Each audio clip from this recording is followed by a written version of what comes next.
이 성경에서 하나님의 보호하심을 하나님의 날개 아래 거한다, 이러한 표현을 사용해서 말하기도 합니다. 마치 어미새가 새끼를 품듯이 보호하면서 우리를 안전하게 지키신다라고 하는 이 상징적인 표현입니다. 새끼는 이 어미의 품 안에서 평안과 안전을 누리게 되어 있어요. 시편 57편 1절의 말씀을 보면은요, 이렇게 말씀합니다. 함께 합독하겠습니다. 하나님이여, 내게 은혜를 베푸소서. 내게 은혜를 베푸소서. 내 영혼이 주께로 피하되 주의 날개 그늘 아래에서 이 재앙들이 지나기까지 피하리이다. 아멘. 자, 이 말씀에서도요, 이 하나님의 날개 그늘 아래에서 이 자신에게 다가온 재앙을 피하겠다, 이렇게 말씀하고 있어요. 자, 이 말씀을 통해서요, 우리가 이 하나님의 보호하심 아래에 살아가게 돼야 된다는 것, 하나님의 보호하심 아래서 살아가야 한다는 것, 바로 그것이 우리가 살 길이라는 것을 잘 알 수가 있습니다. 여러분, 우리가 하나님의 품 안에 거할 때 우리 인생 가운데 살 길이 열림을 잊지 말아야 됩니다. 자, 오늘 함께 살펴보는 룻기의 장면은 보아스와 룻이 만나는 장면입니다. 이 장면을 이 성경은 단순히 그냥 우연히 일어난 일처럼 기록되어 있습니다. 이 국어사전을 찾아보니까 이 우연하다라는 말이 이렇게 표현되어 있더라고요. 어떤 일이 마땅한 이유 없이 어쩌다가 일어남. 그냥 말 그대로 그냥 어쩌다 보니까 생겼다. 그냥 말 그대로 어떠한 이유 없이 그냥 일어난 일, 이러한 뜻이에요. 한마디로요, 어떠한 의도도 없이 그냥 얻어 걸렸다, 뭐 이러한 뜻도 되겠지요. 하지만 우리가 알다시피 하나님의 역사는 우연히 아무 의도 없이 일어나는 일이 아닙니다. 사람 보기에는 그래요, 우리가 아는 게 없으니까 인간의 관점에서는 그냥 우연한 일처럼 보일 수도 있을 겁니다. 하지만 이 사실은요, 하나님의 세밀한 손길과 인도하심이 우리와 함께하는 줄로 믿습니다. 이 4절 말씀을 보게 되면 룻과 보아스가 만나는 장면이에요. 그런데 여기서도요, 이 우연을 가장한 하나님의 계획을 만나게 돼요. 이 4절 말씀 다시 한번 보시겠습니다. 마침 보아스가 베들레헴에서부터 와서 베는 자들에게 이르되 여호와께서 너희와 함께 하시기를 원하노라 하니 그들이 대답하되 여호와께서 당신에게 복 주시기를 원하나이다 하니라. 그냥 단순하게 이 주인이 오니까 종들이랑 평안을 나누는 인사말처럼 보이는 말입니다. 근데 주목해 봐야 될 거는 처음 부분이에요. 마침 보아스가, 이 마침 그때에 이 보아스가 수확하는 것을 확인하러 이 자신의 밭으로 옵니다. 물론 그 밭의 주인이니 이 추수할 때 자신의 밭을 돌아보면서 일꾼들이 일 제대로 하고 있는지, 수확이 제대로 되고 있는지 살펴보는 일은 당연한 일이지요. 그런데 하필이면 이 보아스의 밭에서 룻이 일하고 있을 때, 바로 그때 왔어요. 이 당시 이삭 줍는 일이 고정된 한 곳에서 일하는 게 아니에요. 이 관대하게 주인이 허락해 줄 때 그 허락받은 곳에 가서 이삭을 줍는 겁니다.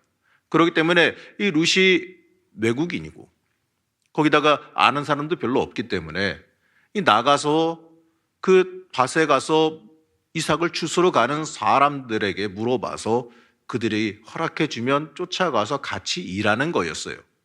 그렇기 때문에 이 보아스가 왔을 때 룻이 다른 밭에 가 있을 수도 있었어요. 아니면은 다 거절당해서 집에 있을 수도 있는 겁니다.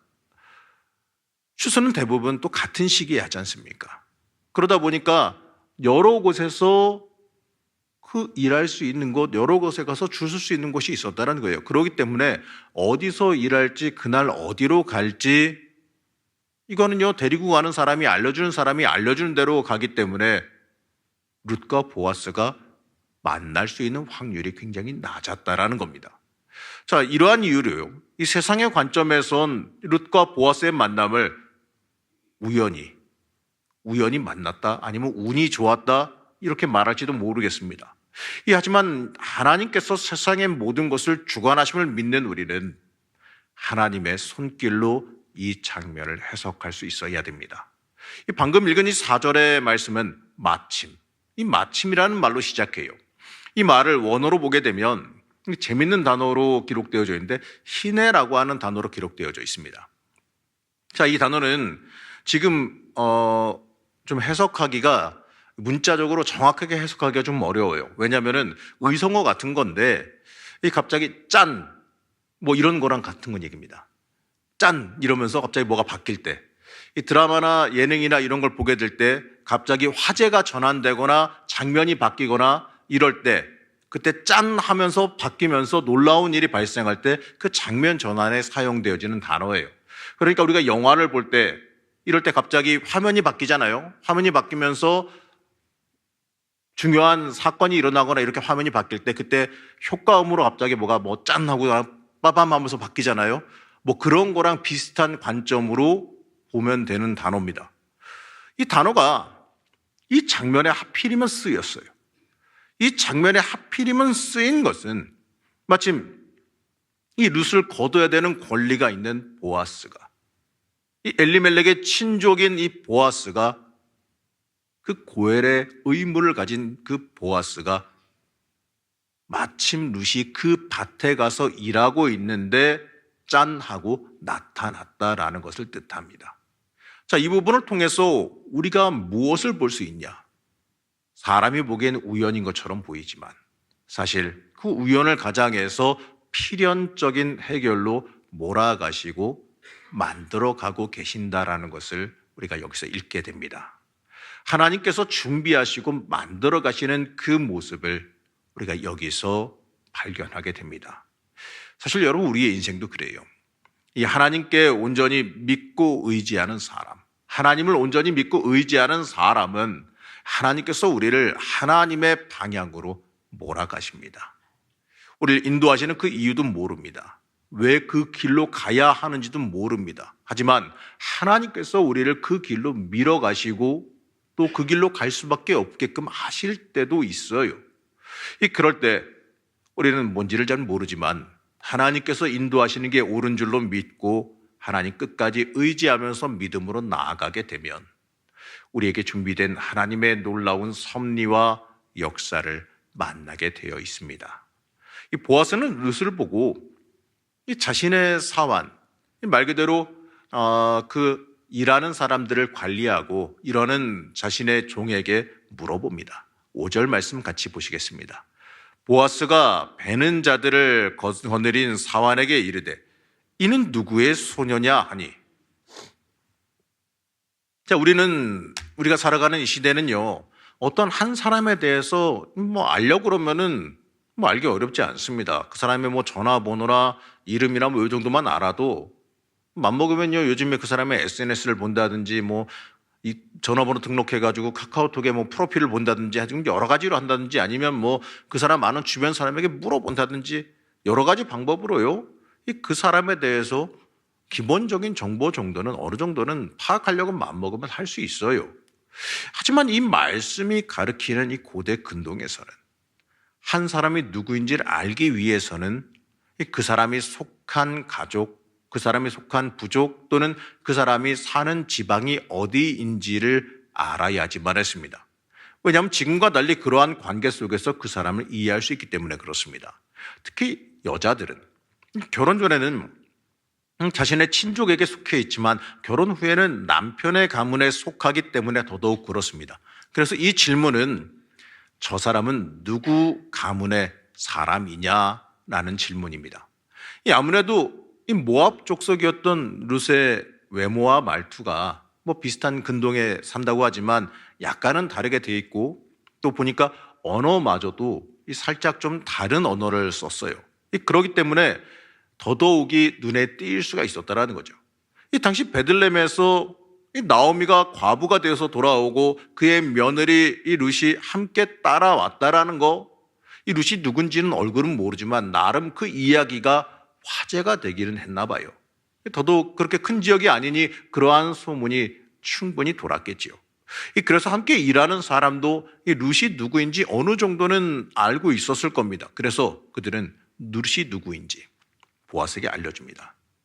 저 사람이 그 소문의 룻입니다. 모압 여인이고 나오미의 며느리, 바로 그 엘리멜렉 가문의 며느리, 그 과부들이 돌아온 그 집입니다라고 알려주는 거예요. 모압 여인 며느리가 나오미를 따라서 베들레헴으로 왔다는 그 소문, 보아스도 충분히 들었나 봅니다. 그래서 보아스는 룻에게 관대하게 대하지요. 자신의 밭에서 고정적으로 안심하고 이삭을 줍게 했고, 그러니까 다른 사람 통해서 소개받아 오는 게 아니라 그냥 매일매일 걱정하지 말고 와서 일하라는 거예요. 추수라는 거예요. 자신의 사람들과 식사도 같이 하면서 잘 편안하게 지낼 수 있도록 만들어줍니다. 사실 이러한 관대함은 룻의 입장에서는 기대하지도 못했던 일이에요. 룻은 이방인입니다. 아무런 연고도 없는 그 자신을 관대하게 대하는 이 모습에 감사함을 표현하죠. 자, 그러자 이 룻에게 보아스가 대답을 하는데 이 대답이 굉장히 중요한 내용을 담고 있어요. 우리 처음 읽었던 11절에서 12절 말씀인데 우리 다시 한번 읽어보겠습니다. 보아스가 그에게 대답하여 이르되 내 남편이 죽은 후로 내가 시어머니에게 행한 모든 것과 내 부모와 고국을 떠나 전에 알지 못하던 백성에게로 온 일이 내게 분명히 알려졌느니라. 여호와께서 내가 행한 일에 보답하시기를 원하며 이스라엘의 하나님 여호와께서 그의 날개 아래에 보호를 받으러 온 내게 온전한 상 주시기를 원하노라 하는지라. 자, 보아스는 이렇게 말합니다. 내가 너를 이렇게 관대하게 대해주는 건 룻, 네가 네 어머니에게 행한 그 관대함에 대한 내 반응이다라고 말합니다. 룻이 시어머니 나오미를 따라서 이 베들레헴까지 온 것과 또 나오미를 봉양하기 위해서 지금 일하고 있는 그 모든 것 내가 익히 들어 잘 알고 있다라는 거죠. 우리는 여기서 이 말이 단순히 밭의 주인인 보아스가 알고 있는 그 객관적인 사실, 그 지식, 보아스가 한 말을 기록한 게 아니라 룻을 향한 하나님의 말이라는 것을 우리가 볼 수 있어야 됩니다. 우리가 1장에서 봐서 알고 있듯이 룻이 나오미를 따라온 것은 이 시어머니를 봉양하기 위해서만이 아니에요. 물론 이 시어머니를 봉양하고 돌보는 목적도 있긴 있겠지만 그것보다 하나님을 향한 믿음으로 따라왔었습니다. 룻기 1장 16절 말씀 다시 한번 보시겠습니다. 룻이 이르되 내게 어머니를 떠나며 어머니를 따르지 말고 돌아가라 강권하지 마옵소서. 어머니께서 가시는 곳에 나도 가고 어머니께서 머무시는 곳에서 나도 머물겠나이다. 어머니의 백성이 나의 백성이 되고 어머니의 하나님이 나의 하나님이 되시리니. 맞습니다. 하나님은 룻이 했던 이 고백을 잊지 않고 기억하고 계셨어요. 하나님은 맞습니다. 여러분, 우리의 믿음을 잊지 않고 기억하십니다. 하나님을 향한 우리의 마음과 하나님을 향한 우리의 결단을 결코 잊지 않으십니다. 그렇기 때문에 이 하나님을 전적으로 더 의지하고 하나님을 따라갈 수 있어야 돼요. 하나님은 절대로 여러분 잊지 마십시오. 우리를 내버려 두지 않으세요. 우리는 이것을 잊지 말아야 됩니다. 그리고 이제 12절에서 룻을 표현하기 이렇게 말합니다.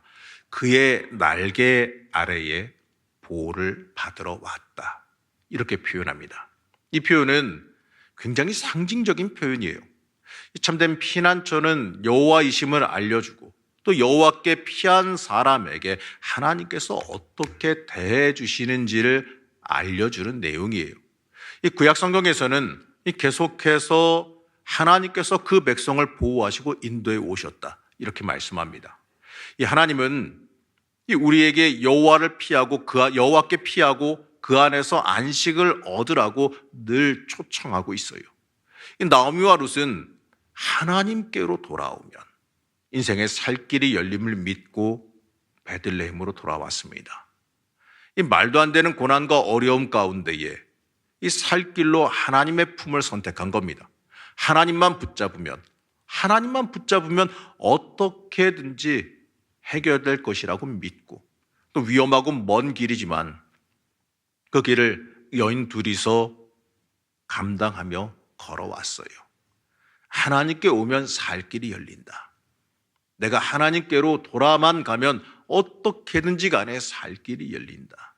이러한 믿음으로 그 험난한 그 광야길을 걸어서 그 엄란한 그 상로를 걸어서 먼 길을, 그 위험한 길을 하나님 의지하면서 믿음으로 돌아온 겁니다. 성경은 이러한 나오미와 룻을 이렇게 표현하죠. 하나님의 날개 아래에 보호를 받으러 왔다. 이렇게 표현합니다. 여러분은 이 말씀에서 많은 것을 배워야 됩니다. 우리는 이 말씀을 통하여서 우리가 고난 중에, 어려움 중에 누구를 의지해야 되고, 또 우리가 어디로 가야 우리의 인생에 살 길이 열릴 것인지를 명확하게 알 수 있기 때문에 그렇습니다.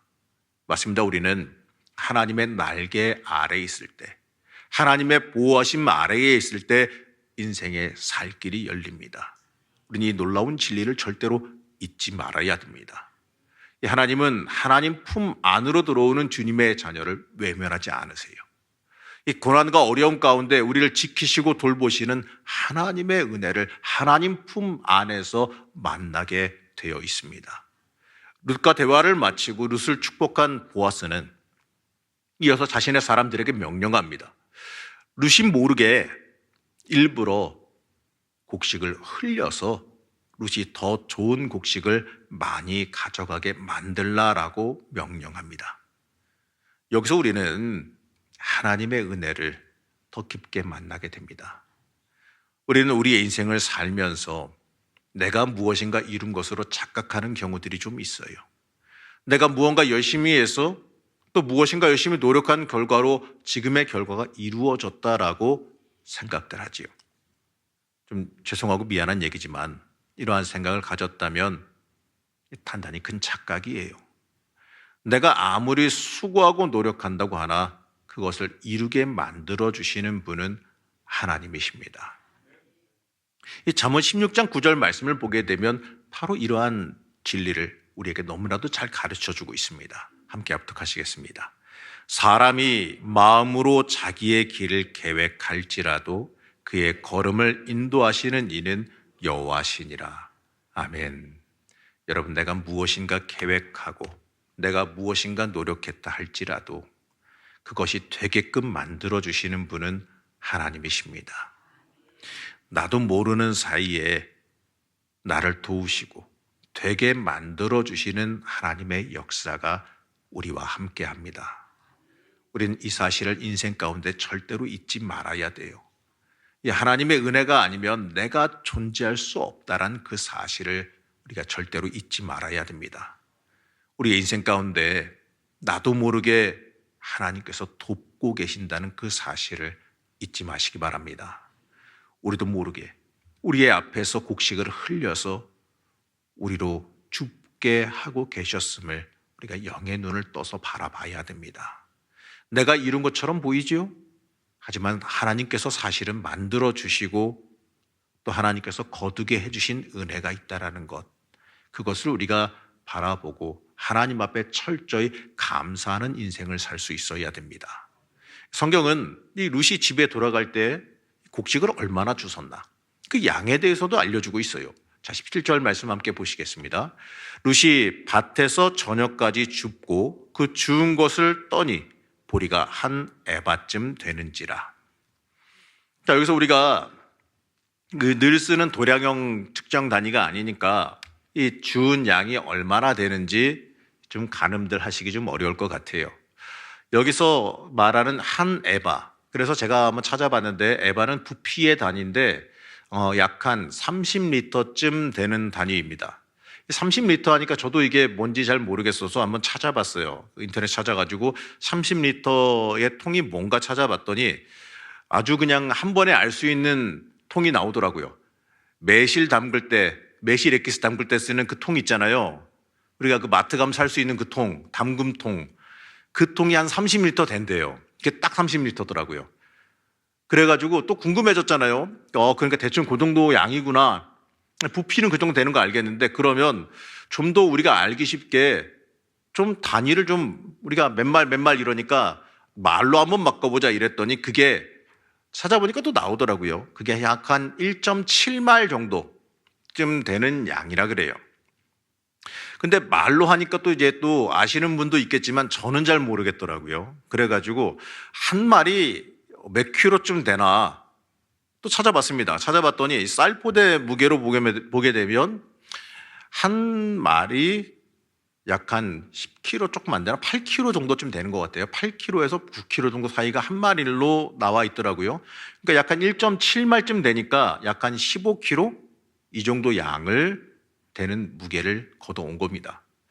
당장 어떻게 보게 되면 8kg짜리 두 포대 이 정도 되는 거예요.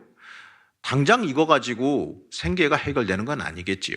그렇지만 하루 만에 시어머니와 자신 둘이서 한동안 급박하지 않을 정도의 양을 걷어온 거예요. 그리고 틀림없이 보아스가 말했잖아요. 오늘만이 아니라 매일매일 나와서 추수 끝날 때까지 계속해서 거둘 수 있게 해라라고 했지 않습니까? 무슨 아침에 나올 때는 어떻겠어요? 아침에 나가서 이걸 일하러 갈 때 걱정하며 곡식을 주우러 왔을 거예요. 과연 내가 일을 할 수 있을까? 외국인인 나에게 일자리가 주어질까? 사람들이 좀 차별하진 않을까? 그리고 내가 가서 일한다 그래서 얼마나 걷어올 수 있을까? 여러 가지 걱정이 그에게 함께 했을 겁니다. 믿음으로 나갔겠지만 그래도 인간적인 걱정이 그에게 왔을 거예요. 하지만 모든 것을 마치고 집에 돌아갈 때 이 생각하지도 못하게 적지 않은 양을 거두게 되었어요. 이 걱정하던 모든 근심이 어떻게 보게 되면 다 해결되는 은혜를 체험하게 됩니다. 아침에 나올 때 걱정했던 근심이 집에 들어갈 때는 다 사라진 걸 보게 됩니다. 사랑하는 성도 여러분, 우리의 인생이요, 살다 보면 참 걱정할 일도 많고 근심할 일도 많지요. 이 사는 일이 그렇게 쉽지 않기 때문에 그래요. 그러나 여러분 잊지 마시기 바랍니다. 하나님은 우리를 절대로 잊지 않으셨습니다. 우리도 모르는 사이에 우리를 이끌고 돕고 계세요. 나도 모르는 사이에 하나님은 우리를 먹이시고 입히시고 우리를 보호하고 계십니다. 하나님은 지금도 우리를 인도하시며 더 좋은 길로 이끌어가고 계세요. 우리 눈에는 직접적으로 보이지는 않습니다. 그러나 하나님은 지금도 우리를 하나님의 그 크신 팔로 보호하고 계시고 또 우리를 인도해 가시고 이끌고 가고 계세요. 우리의 뒤에서 우리의 앞길을 준비하시며 예비하시고 만들어 가시고 있습니다. 그렇기 때문에 우리는 하나님 믿는 그 믿음으로 우리의 삶을 살아갈 수 있어야 됩니다. 하나님께 돌아오면 산다라는 그 믿음으로 돌아온 이 룻과 그 나오미처럼 우리도 하나님께 의지하면, 하나님을 의지하고 하나님께 돌아오면 산다라는 그 믿음으로 하나님 품 안으로 들어갈 수 있어야 됩니다. 나오미와 룻이 하나님 날개 아래 거하기 위해 돌아왔을 때 하나님은 이미 그들을 돌보시고 책임지실 준비를 해놓고 계셨어요. 여러분, 우리도 하나님의 날개 아래 거해야 살 줄로 믿습니다. 그럴 때 우리의 인생도요, 하나님의 놀라운 은혜와 돌보시는 역사를 만나게 될 줄로 믿습니다. 우리의 인생 살아가면서 걱정과 근심, 염려, 여러분 이런 데 사로잡히지 마시기 바랍니다. 주어진 모든 상황, 그걸 뛰어넘어서 우리와 함께 하시며 우리를 지키시는 그 하나님의 은혜를 의지하시기를 간절히 축복합니다. 여러분 이번 한 주간도 하나님 날개 아래 거하는 복이 여러분들에게 있기를 축복합니다.